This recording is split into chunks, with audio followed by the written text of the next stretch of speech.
On August 14th, 2005, something strange and scary was hovering over the skies of Athens, Greece's capital. About 10,000 meters up, a passenger plane was silently circling without responding to any communications. The creepy part? For the past 2 hours, the plane hadn't answered a single message from any control tower. Fear was spreading through Athens' airspace. Was this the start of a terrorist attack or a hijacking? Because of that fear, the Greek Air Force immediately sent fighter jets to follow it. When the jets got closer to the plane, they saw something shocking inside. It turned out the plane was completely silent. No movement, no noise. All the passengers were sitting lifeless in their seats, and the cockpit was empty. Meanwhile, the F-16 pilots spotted a man inside the cockpit who clearly didn't look like a pilot. He was pacing around like he was searching for something or trying to figure something out. Suddenly, the plane tilted to one side and started diving rapidly toward the ground. Within minutes, it was near Athens. The plane crashed into the mountains in the north. All 121 passengers and crew members died in the accident. But what exactly happened? Why was there no movement inside the plane? Why didn't the pilots or crew respond to any calls? And what happened after takeoff that led to this terrifying crash? This is the story of Flight 52, also known as the ghost plane. On the morning of August 14, 2005, at Larnaca Airport in Cyprus, there were 115 passengers and 6 crew members boarded Helios Flight 52. Their destination was Prague, a city in the Czech Republic, but they had a stopover in Athens on the way. It was summer, and most people were heading out to Cyprus for their holidays, landing in Athens. The captain of this flight was a very experienced guy. At 59 years old, he had over 17,000 flying hours under his belt. The first officer was 51 and had spent 7,500 hours in the air. Usually in such accidents, the crew's expertise is highlighted. But in this case, the story was a bit different. These two pilots had flown together on several flights before, and the first officer had often complained to friends and family about the captain's strict and pressuring attitude. The airline was already aware of this issue. Not just that, the first officer's training records also showed that they had trouble following checklist procedures. This turned out to be the most critical point later on.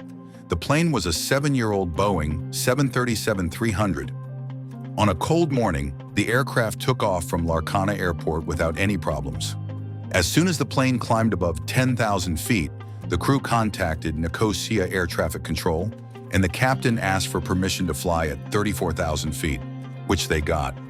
But when the plane reached 12,000 feet, suddenly an alarm started going off in the cockpit. It was the same alarm that usually sounds on the ground before takeoff when there's an issue with the plane's takeoff configuration. That's why both pilots were surprised to hear it in the air. After 90 seconds, the captain contacted his airline's operations center and told them about the takeoff configuration warning.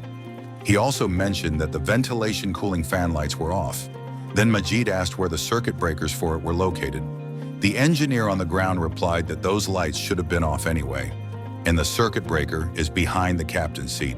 When the engineer asked the captain to confirm the issue, the captain said it wasn't off. The pilot's response completely confused the engineer. At that moment, the engineer suddenly remembered something.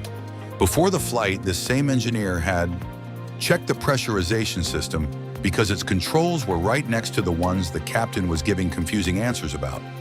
That's why the engineer asked the captain whether the pressurization mode was set to auto or manual. But instead of answering, the captain just repeated the question about where the circuit breakers were. Meanwhile, inside the plane, the passengers' oxygen masks had already dropped down. Shortly after, Helios ground operations lost contact with the plane. Before long, the aircraft climbed up to 34,000 feet, and from there, all attempts to make contact seemed to fail. Then Helios operations contacted Nicosia Air Traffic Control and asked them to try reaching Flight 52. For the next 5 minutes, the controller tried to get in touch with the plane, but got no response. Then the controller contacted another plane near Flight 52 and asked them to try reaching Flight 52. But that didn't work either.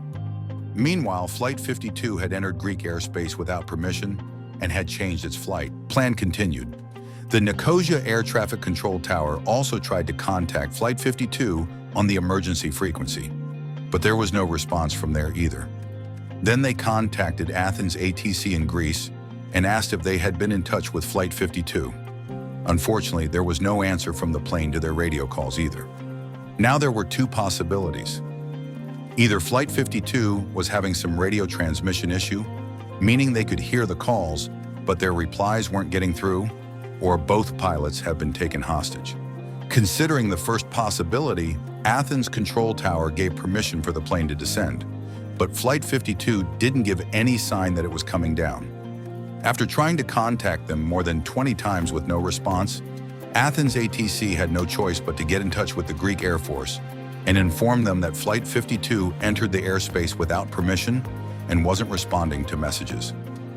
The Greek Air Force immediately sent two F-16 jets to intercept.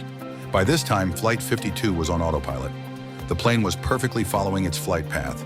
The point where it was supposed to descend had already been missed twice, but the plane was still flying at 34,000 feet. At 7:37 a.m., Flight 52 entered a holding pattern above Athens Airport. A holding pattern is when a plane circles above the airport, waiting for permission to start its landing approach. On the sixth round of the holding pattern, two F-16 intercept them. It was exactly 8:30 in the morning. Two F-16. One of the pilots gave a pretty shocking report. He said the captain's seat in the cockpit was empty. He also checked inside the passenger cabin. In the light from the windows on the other side, he could clearly see the cabin. The passengers were completely motionless, sitting in their seats with oxygen masks on their faces. This was while the plane was on its 10th round in the holding pattern. One of the F-16 pilots saw a strange sight. A man wearing a light blue shirt and a black vest entered the cockpit and sat down in the captain's seat. He then put on their headphones and placed their hands on the front panel. The pilot signaled the person in the cockpit, who waved back. But just moments later, the plane's left engine shut down. The plane then tilted sharply to the left and started descending towards the ground. Just before 9 a.m., the plane turned even more to the left, and then the right engine also failed. About 4 minutes later, it crashed into the hills northwest of Athens and was destroyed. Right after the crash, investigators got to work.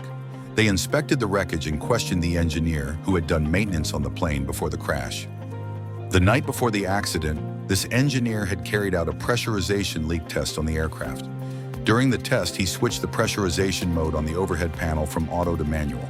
But after finishing the work, he forgot to switch it back to auto. The plane was flying at 34,000 feet, and because it was still in manual mode, the air pressure inside started dropping. In low pressure, the human brain can only last about 10 minutes. It can work, and this condition is called hypoxia, which means lack of oxygen. The first thing it affects is the brain, causing confusion, difficulty thinking clearly, and eventually unconsciousness or even death. Both pilots were supposed to check this switch during their pre-flight duties, but they didn't pay attention because normally the switch stays in the auto position. They had two more chances to catch the problem, before taxiing and after takeoff, but they missed both. When the plane went above 12,000 feet, the cabin altitude warning alarm went off. It started, but the pilots focused on the takeoff configuration warning instead of the pressurization system. Because of this mix-up, they began the procedure usually done on the runway before takeoff, completely ignoring the real problem. Meanwhile, oxygen masks popped out in the plane, and the nearby oxygen light turned on. But due to the early effects of hypoxia, they probably didn't even notice. This was the moment when the captain and first officer passed out, and after the 10-minute oxygen supply ran out, passengers and crew had all lost consciousness. Now the question arose, who was the person in the cockpit who arrived there 2 hours after they had passed out? The investigation revealed that it was flight attendant Andreas Progamou, who had a commercial pilot's license but wasn't qualified to fly a 737. The cockpit voice recorder showed that Progamou tried to make calls after the engines failed, but accidentally forgot to press the transmit button. The investigation board looked into his flying expertise and found that it was no way he could control a Boeing 737, especially when both engines had failed because of running out of fuel. And even if he somehow managed to land the plane, it was impossible for the passengers and crew to survive. That's because prolonged lack of oxygen causes irreversible brain damage. During the investigation, 3 out of 4 portable oxygen cylinders found in the wreckage were already used. This proved that the pilots and maybe 2 other cabin crew members had used these cylinders, which is why they survived while the others didn't. Passengers and pilots stayed conscious longer during the incident.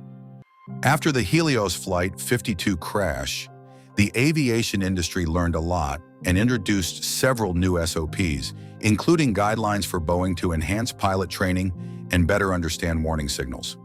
Since implementing these SOPs, there hasn't been another accident like Helios Flight 52.